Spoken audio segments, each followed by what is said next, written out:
Et salut tout le monde, c'est Lorenzo High Tech. Aujourd'hui on va parler de Xiaomi, Samsung, Apple, parce qu'il y a pas mal de fuites, de rumeurs et de nouveautés qui sont sorties, donc on va en parler. Mais avant de commencer la vidéo, si vous n'êtes toujours pas abonné sur YouTube, abonnez-vous, elle est 100% high tech. N'oubliez pas d'activer la petite cloche de notification pour être notifié lorsque je fais une vidéo, et bien entendu mes autres réseaux sociaux, c'est-à-dire Instagram, TikTok et Twitter.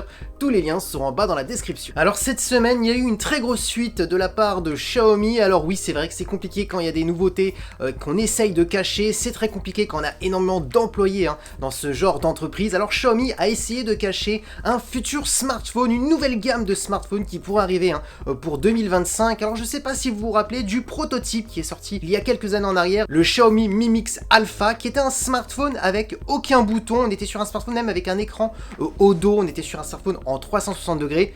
Je vous le dis tout de suite, non, ce sera pas ce style de produit qui va sortir, on aura bien un dos classique. Par contre, il souhaiterait récupérer un petit peu le même style de ce Mi Mix Alpha, c'est-à-dire un smartphone sans aucun bouton. Ça serait la grande révolution sur ce nouveau smartphone de Xiaomi. Alors dites-moi tout de suite ce que vous en pensez en commentaire. Est-ce que pour vous c'est une révolution? Est-ce que ça vous intéresserait d'avoir un smartphone avec aucun bouton sur la tranche du smartphone? Donc pas un bouton pour l'éteindre, pas de bouton pour tout ce qui est volume, etc. Plus, moins et j'en passe. On serait sur des boutons invisibles avec un retour haptique, un petit peu comme sur le bouton de l'iPhone 16 Pro Max pour déclencher des photos. C'est un bouton alors qui se voit avec un creux mais avec un petit retour haptique. Ça serait la même chose, sauf ça serait des boutons invisibles. Donc dites-moi ce que vous en pensez en commentaire. Ensuite, ce qu'on sait sur ce futur smartphone, ça serait un smartphone haut de gamme, donc un peu comme les Xiaomi 13 Ultra, Xiaomi 14 Ultra. Donc on serait sur un smartphone à plus de 1000 €. Et en plus, si on est sur une petite évolution, une petite révolution, on va dire, d'un smartphone sans bouton, peut-être que le prix pourrait augmenter.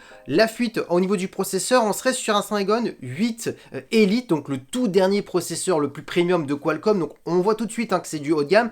Et concernant la partie photo, ça serait un équivalent d'un Xiaomi 14 Ultra avec des mises à jour, donc peut-être d'un Xiaomi 15 Ultra. Donc voilà, ça s'annonce quand même plutôt pas mal. Dites-moi vraiment ce que vous en pensez en commentaire pour ce futur smartphone qui pourrait sortir pour 2025. Ensuite, autre information qui va vous intéresser, parce que souvent vous me mettez en commentaire, mais c'est quand que les nouveaux Xiaomi Redmi Note 14 vont sortir? Parce que oui, ils sont déjà sortis en Chine depuis plusieurs mois, mais c'est toujours comme ça, on a toujours 3-4 mois de retard. Ça sort d'abord en Chine et ensuite ça vient en Europe vers l'international. Les Xiaomi Redmi Note 14, 14 Pro, 14 5G, vous savez, il y a toujours 10 000 versions pour la gamme Redmi Note, et c'est normal, c'est la gamme la plus vendue chez Xiaomi, et la plus importante, donc Xiaomi ne doit pas se tromper.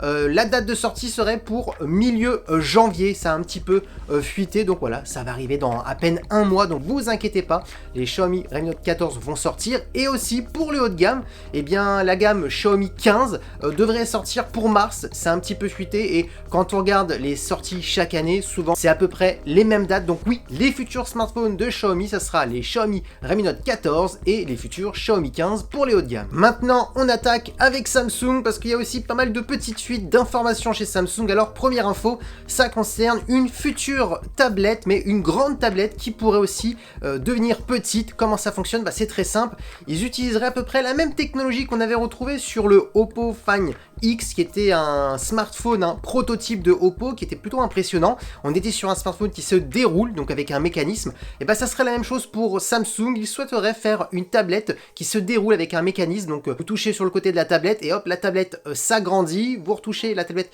se rapetissit. Donc ça serait un nouveau genre de tablette. Ils n'ont pas voulu faire une tablette qui se plie, donc peut-être parce que c'est la pliure qui pourrait peut-être gêner. On pourrait voir la pliure. C'est un petit peu le souci de ce style de produit sur les smartphones pliants. La pliure est visible et ça peut être problématique pour certaines personnes. Et c'est vrai que dans les smartphones qui s'étirent comme le prototype d'Oppo, on ne voyait pas du tout de pliure. C'était un bon compromis, je trouve. C'était vraiment un bon choix. Malheureusement, ce smartphone n'est jamais sorti. Samsung pourrait sortir une technologie similaire, mais pour une tablette. Ensuite, autre information chez Samsung, c'est l'augmentation d'usines pour produire leurs propres puces. Donc on voit bien que les rumeurs se confirment de plus en plus, comme quoi Samsung va abandonner les processeurs de Qualcomm, donc c'est-à-dire les processeurs Snapdragon qu'on retrouve sur les smartphones les plus premium de chez Samsung. Et bientôt, au fil des années, et on parle plutôt pour l'année prochaine, que tous les smartphones, même les gammes ultra, auront les processeurs Exynos et plus les processeurs de Qualcomm, et pas seulement sur le marché européen, même sur le marché aux États-Unis américains, parce que oui, les Américains, eux, ils ont les processeurs de Qualcomm, mais ça devrait changer, d'où le nombre d'usines qui qui arrivent dans pas mal de pays pour augmenter la production de leurs processeurs. Et dernière info chez Samsung qui est plutôt intéressante, c'est que sur One UI 7 et sur les futurs Samsung Galaxy S25, S25 Plus, S25 Ultra, on devrait retrouver une technologie similaire à Apple, c'est-à-dire le Dynamic Island. Pour les gens qui ne connaissent pas le Dynamic Island, c'est en fin de compte une fonction logicielle pour un petit peu faire oublier l'encoche d'Apple, vous savez, la grande gouttelette qui est un petit peu large. On a pas mal de fonctionnalités logicielles quand quelqu'un vous appelle pour écouter de la musique, quand vous commandez sur Uber, vous avez plein d'informations qui se mettent directement sur cette gouttelette intelligente. Et bien Samsung voudrait faire la même chose, récupérer la technologie un petit peu d'Apple en la rendant peut-être différente. En tout cas, on sait que voilà, ça serait quelque chose de très similaire à Apple. Ça a fuité et ça s'est retrouvé sur le One UI 7, sur la future mise à jour de Samsung qui est déjà disponible, je crois, dans la version bêta. Donc voilà, ça a fuité. Dites-moi ce que vous en pensez en commentaire. Moi qui connais quand même pas mal les produits d'Apple, c'est vrai que je trouve ça plutôt intéressant. Je suis plutôt curieux de voir comment Samsung va l'incorporer sur leur futur Samsung Galaxy S25. Maintenant, parlons d'Apple parce qu'il y a eu pas mal de fuites d'informations aussi chez Apple. On va commencer par le logiciel. Alors, iOS 19 qui devra sortir l'année prochaine avec les futurs iPhone 17. La grosse news qui est plutôt intéressante, c'est que même les possesseurs d'anciens iPhone pourront avoir cette mise à jour. On parle carrément des iPhone XS qui sont sortis il y a plus de 6 ans et demi, donc ça veut dire que l'année prochaine ils auront plus de 7 ans, donc on voit vraiment que la partie logicielle chez Apple c'est vraiment très intéressant. On est vraiment sur des produits que lorsque vous achetez un produit, vous savez que vous allez être tranquille pendant 5, 6, 7 voire plus, parce qu'en termes de mise à jour c'est intéressant.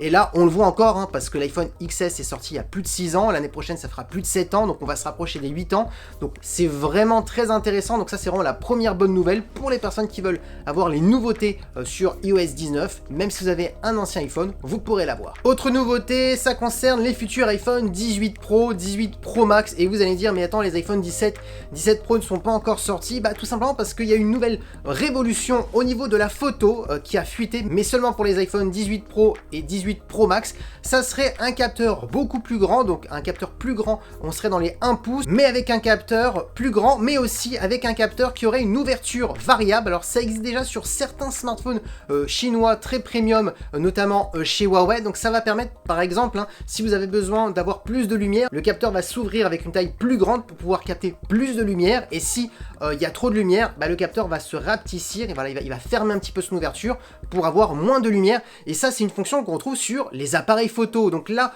pour qu'Apple se lance vraiment sur cette nouvelle technologie, ça va vraiment permettre d'améliorer grandement la qualité photo et même la qualité vidéo. Donc on voit que Apple, ils savent très bien qu'ils sont bons en photo, mais que c'est plus maintenant les meilleurs dans toutes les scènes possibles, parce que oui, chaque smartphone est plus fort dans certaines scènes, il y en a qui sont plus forts dans les zooms, il y en a qui sont plus forts en vidéo, voilà, chacun a son petit point fort, son petit point faible, et là Apple veut améliorer grandement cette partie. Ça s'annonce plutôt intéressant, mais il faudra attendre 2 ans. Et dernière info concernant Apple, ça concerne un produit domotique. Apple va se lancer dans une sonnette connectée avec leur technologie Face ID. Alors pour les gens qui ne connaissent pas cette technologie Face ID, c'est tout simplement le dévorage facial qui est ultra sécurisé. On peut même faire des achats avec son iPhone, vous savez, les banques autorisent parce que c'est même plus sécurisé qu'on parle qu'un capteur d'empreinte.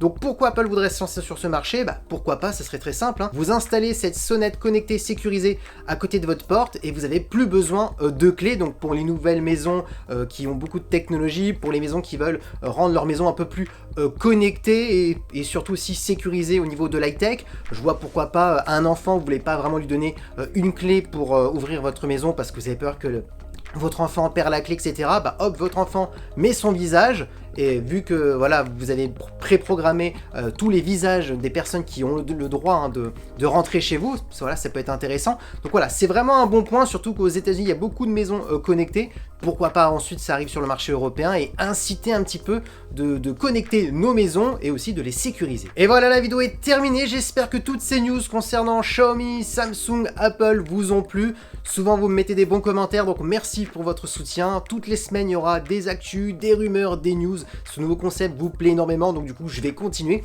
En tout cas, si la vidéo vous a plu, n'oubliez pas le petit pouce like, de partager la vidéo et de vous abonner si c'est toujours pas fait, et aussi à mes autres réseaux sociaux, c'est-à-dire Instagram, TikTok et Twitter. Tous les liens seront en bas dans la description, et maintenant je vous dis à très bientôt, ciao.